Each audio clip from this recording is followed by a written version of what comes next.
Hey everyone, this is Laura at Lyman Joy, and today I'm going to share with you a budget for June, so let's get it set up.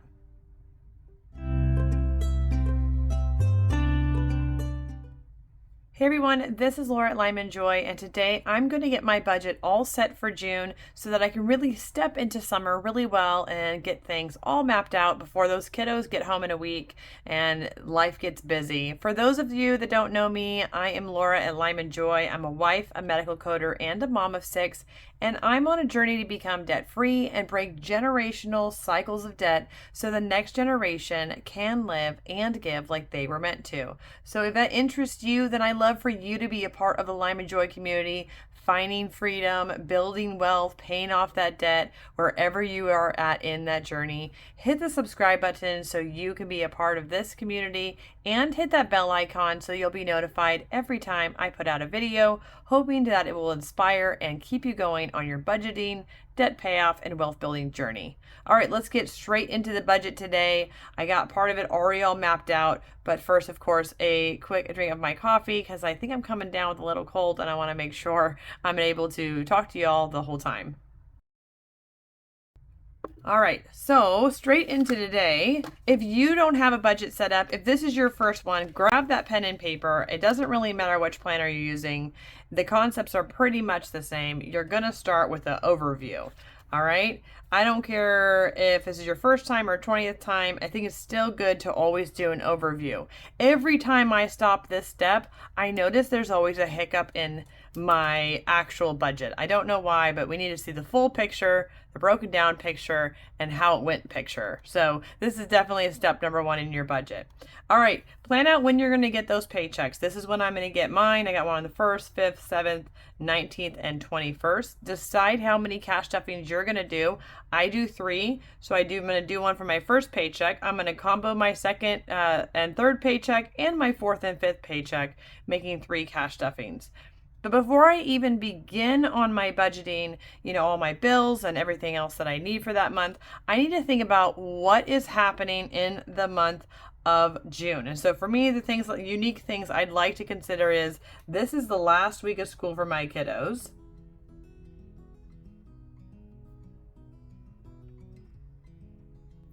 And I have a kindergarten graduation, which is probably just as fun as that high school graduation. I'm telling you, they're both very exciting. We do have a soccer camp coming up next week, and water polo starts for the summer. So those things are going to be definitely fun. And I do have a budget update. Okay.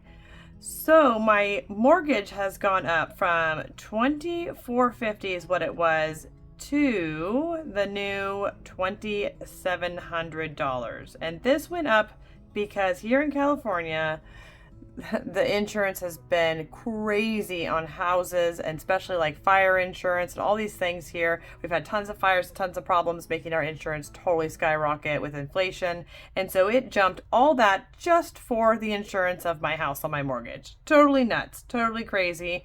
But it is what it is, so I'm going to show you how I'm going to account for that and making sure that I got that written down for that change this month. All right, the next thing I do, after I think about, okay, what's happening for my month, what things do I need to think about, I put things like birthdays, special occasions, vacations, anything you're going to do that may cost you a little more money. You need to make sure you have it planned for right here, okay? That way, when you go ahead and turn to making a budget for the month for your money, you have those things in your mind. So these are what I'm thinking about for my month of June. I always start with bills. So again, I don't care what planner you have, piece of paper works just fine, but you're going to want to start with your bills, because if your 4 walls are not taken care of, if you don't have food in your tummy, right? If you don't have gas to get to your job, or you don't have a roof over your head, these are essential things that you got to have. So we want to make sure to account for them first and foremost.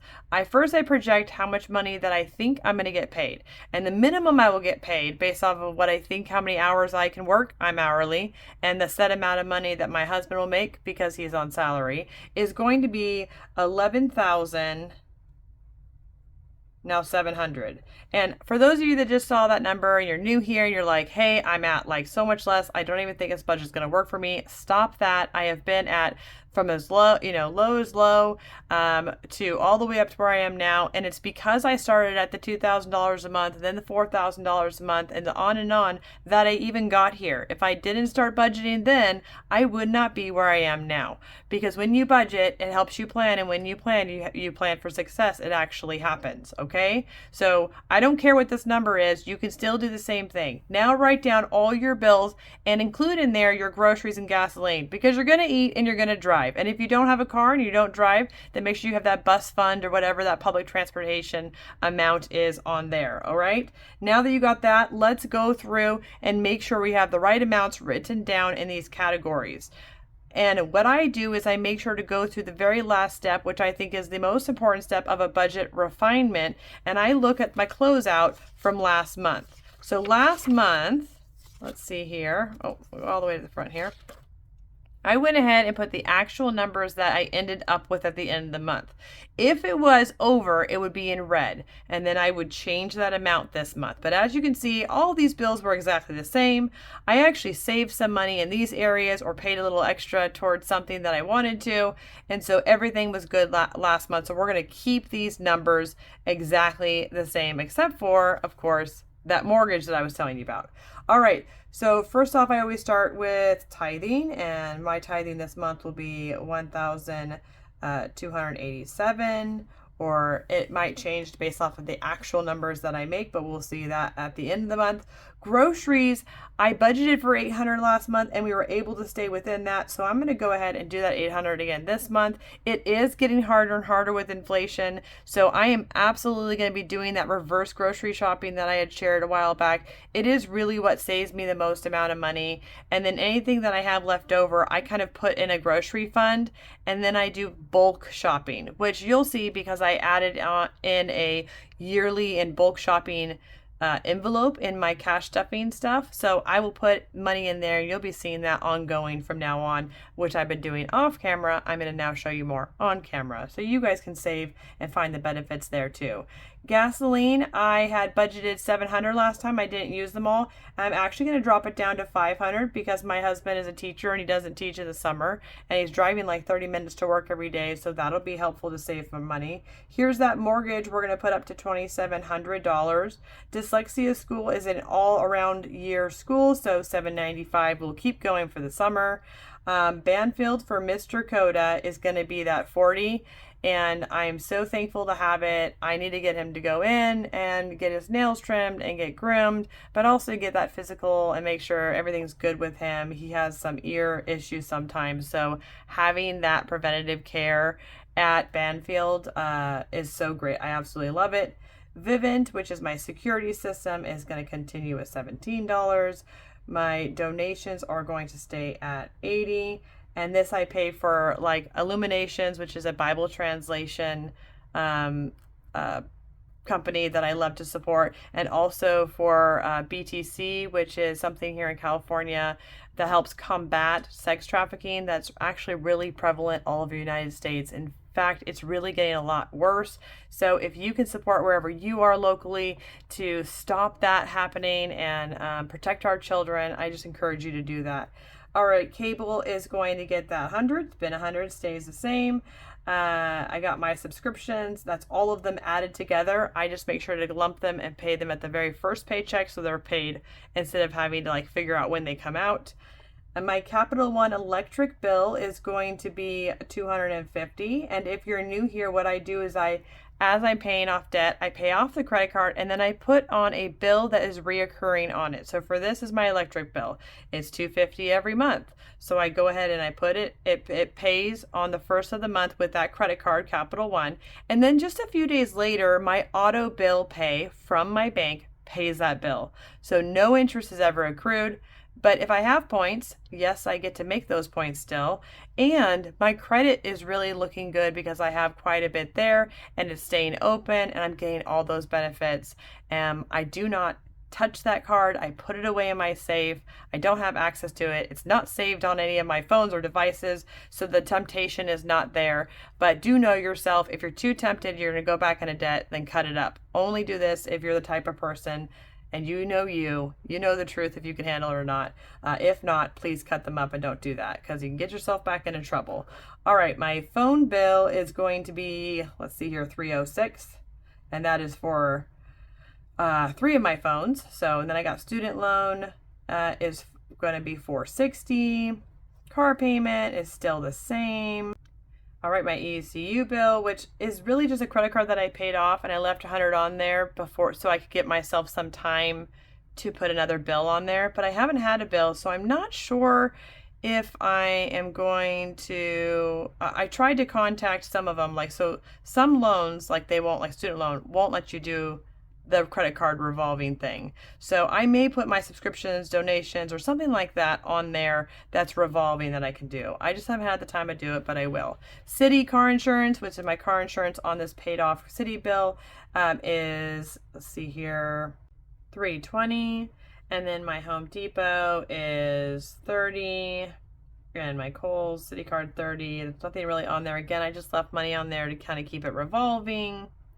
Solar is the $225. Car wash, my Gabb Kid's phone. Again, if you haven't heard, if you're new here, if you're not new here, you've heard this a million times. But sorry, I have to say it because every single day I have a conversation with moms and parents alike, and they're telling me these things that happen to their kids on the internet, or they tell me these things that are, that they stumbled upon, and it absolutely just breaks my heart. So I have to say this just one more time really quickly. If you don't know what a Gabb Kid phone is, it's a completely safe, looks just like a smartphone but has no internet, so no monitoring. Are they on the internet? Did they put their phone away? What are they looking at?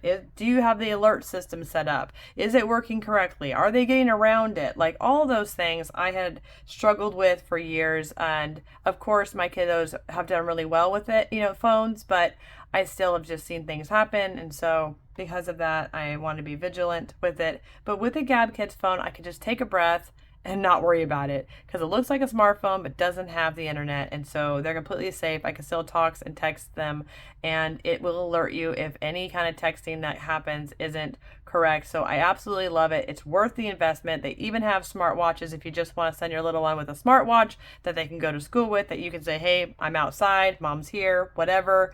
And it has GPS in there if you want it to as well. It's amazing. Go check them out. They often have good deals and bundles and things like that you can get, but I am not ever disappointed.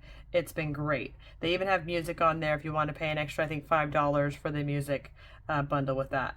My pest control is going to be $40. My Amazon reoccurring subscriptions I have there, which is usually just some vitamins and things I have set up, is also $40. My water and trash is $120. My gardener will be $120 as well. My Aura, I can never say that right. My security system for tracking and making sure my name and social security and stuff isn't being leaked everywhere. That's super important. I think it is $29, and my life insurance for $150. Yeah, before I got the war, right before it happened, I actually had my stuff get leaked, and I had to fill all this paperwork and do all this stuff, and it was a nightmare because I had a really good credit score of like 800, and it brought it down, I think, to like 750 or 760. It took a long time to fix. Since having that, it's been really easy that if anything happens, they take care of it. They take care of it, and they take care of it quickly and efficiently, and it goes on everything. My computer, the tablets, my phone, the kids' phone, the internet itself that's in my house, like everything. It's amazing. It's definitely worth the money. Let me go and add this up really quickly, and then we'll see what we are at. All right, 8618. So we have that total income right here of 11,700, and then we have the projected total bills 8,618. Okay, so no matter what you're at, put your total income, put your bills, and then do this. Now, if you're already negative here, I want you to take a step back and see what you can change. That means you're going to call car insurance companies and get a lower rate. You're going to reassess how much money you're spending in groceries and gasoline, and anything that can be wiped out, wipe it out. Any subscriptions you can't do that too. And then lastly, if this bottom line doesn't have a positive, then I want you really to start thinking about how you can increase, do side hustles or things like that, and what you can eliminate to rebalance that amount. If you struggle with that and you don't know what to do when you can't pay the bills, I will put a video right up here that I did a while back of a budget example of a single mom that I know and how hers didn't work out, and we kind of rearranged some things, and then maybe that would be useful for you to watch. And please hear what I'm saying. I'm not saying that it always works out perfect for me either, and that's why I started budgeting, because I wasn't positive here. I was negative, and I had to figure out the same thing. So we all got to just start and then grow from there. All right, so we got that 11,700. You got that. Now you got to subtract 11,700. I can do it.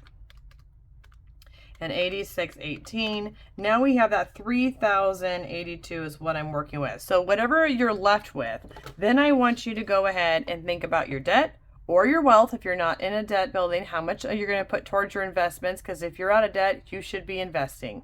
Okay. Then how much you're going to do in your cash wallet. These are things that I just literally use every week. I put in cash to basically control my spending. If I don't use cash on eating out, I'll go crazy and spend a ton of money. If I don't use cash when spending money, I'm going to spend way more money. This makes it so that I have to chill out and only stay with what I have.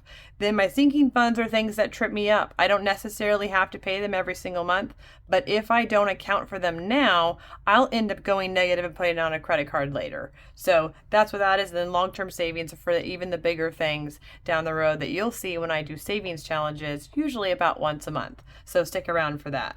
All right, my debt snowball, it was at 1,200 when I started this year. I'm keeping that going, even though I've taken all of my credit cards and all of my debt and put it into a HELOC, which is a second position loan on my house. It's not for everybody. Be careful when you do them. Know what you have and what's a good idea or not a good idea for you as a person. There is risk involved in these things. I'm not a financial advisor. I'm just a mom wanting to share with you what was working for me, and this is, so go talk to somebody who is. All right. This HELOC, I just take whatever's left over and throw as much as I possibly can at it on top of the $1,200 that I always do, because I did Dave Ramsey for a few years and I've been doing a debt snowball. And I'm probably going to readjust this snowball up a little bit because I've been consistently able to pay extra to kind of keep increasing it like you would in a snowball. Okay. So now for my cash envelopes and my sinking funds. If you've been around, I've shown you that these weren't working really well for me and I had to readjust. So just a while back, I went ahead and I took what I had planned at the very beginning of the year and I redid them. So here is the very beginning of the year. I planned out what I thought that I would need, and doing a plan is really good, but refining your plan as you go is even more powerful, especially when it comes to your budget. So I found that I didn't have enough in some areas and I had too much in other areas. And then there was areas that I completely canceled out altogether.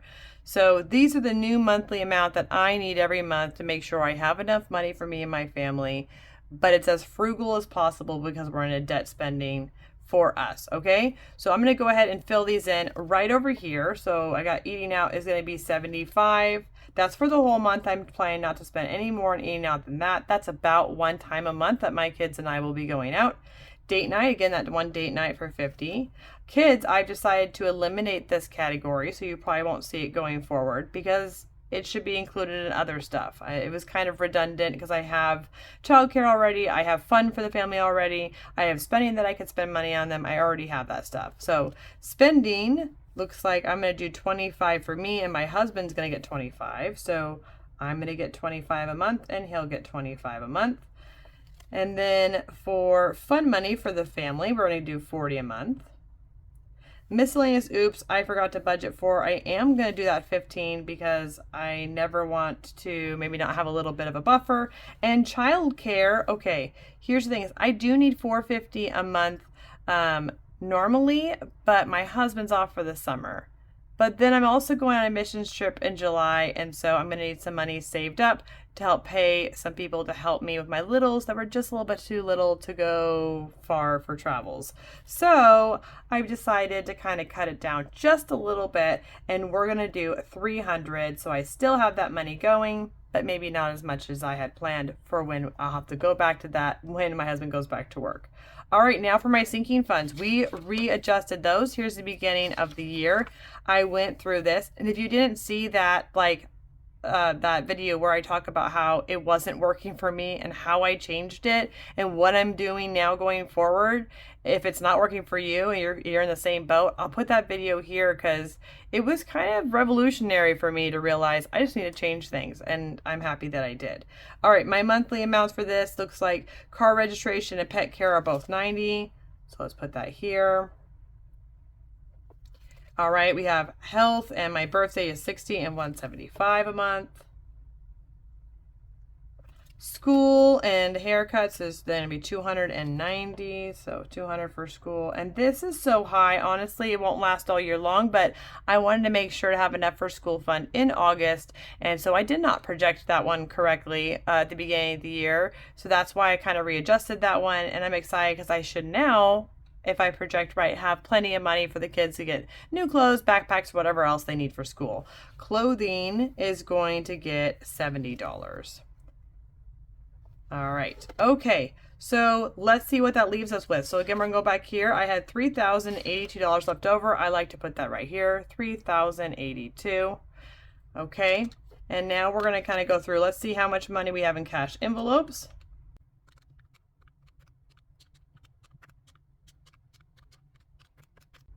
All right, $530 is there. Now I'm going to see here how much money that I have in my sinking funds. Okay, 775. And I've decided to do a little bit less in my long-term savings, not because I want to do less, but because I only have so much money as well. And because I've increased these categories, I'm going to decrease this one a little bit, unless I have a really good side hustle month, and then I'll probably split it between my debt and long-term savings, okay? So I usually do about $100 at cash stuffing. Let's just do 75. That would put me at 225.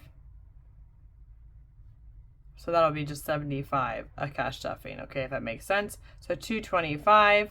Now let's see what is left over for this debt snowball. And I did tell you guys that I was probably going to redo some of these category, like the positions of these boxes, because the way my mind works, I probably should do this one, this one, this one, and then have the debt snowball at the end so that I can make sure as much money, you know, every single cent left over goes straight to that after my priorities are taken care of.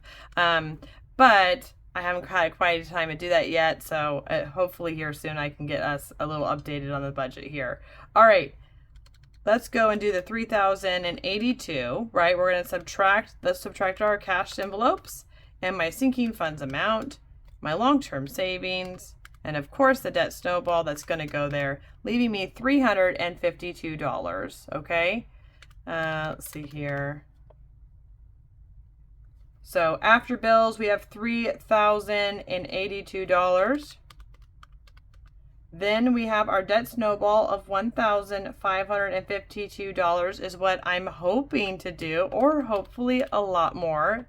I'm really working on some things to hopefully increase that this go around, this page period. And then cash envelopes, we are going to have the $530. Okay, and my sinking funds, 775. And of course we have the 225, so it gives us a zero base budget, which is perfect. That's what I want. Now, other than this, I'm not going to do anything else till my very first paycheck. When I get that, I'll be planning out that one, and I have my second and third one right here.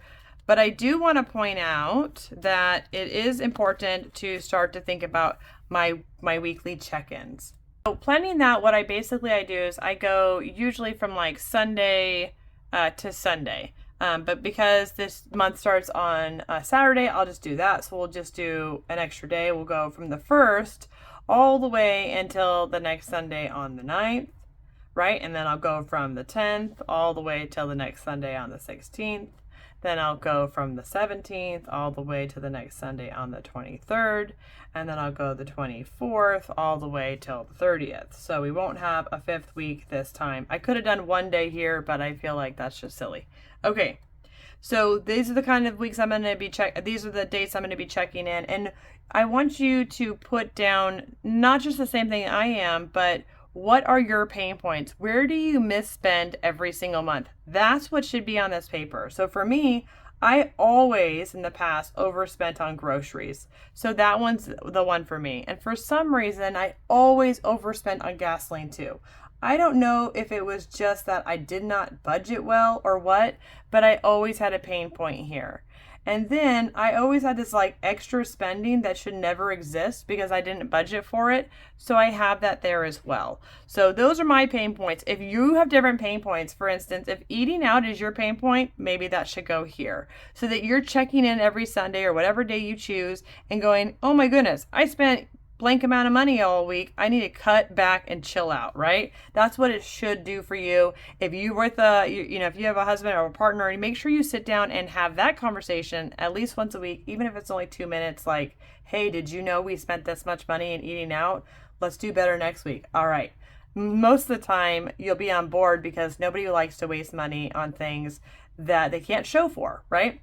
My frugal goals. So I was on a mage purge. I enjoyed that so much that I'm actually keeping it going, and I'll give you a video at the end of this month. I know that's crazy, and I've said it already a couple times telling you guys it's coming, but I have just enjoyed going through everything and getting rid of the extra stuff, the extra clutter, and making money off of it. And you cannot believe it. Not only am I've done those yard sales and made that money, but then I posted on things like Facebook Marketplace or, upsale or whatever, all these different things. And it is, that people are buying it. What one person's junk is another person's treasure, and somebody's, is able to use it. And that brings me joy and helps me have some extra money to pay off things. And so I'm using that extra money towards debt and towards savings challenges to get to the goals that I want a little bit quicker. So that's fantastic. Next month I got 2 birthdays. Oh, excuse me, I have 3 birthdays because it's my mom's birthday. I do not want to forget that when I get that all planned out for her, for sure. And I need to prepare extra meals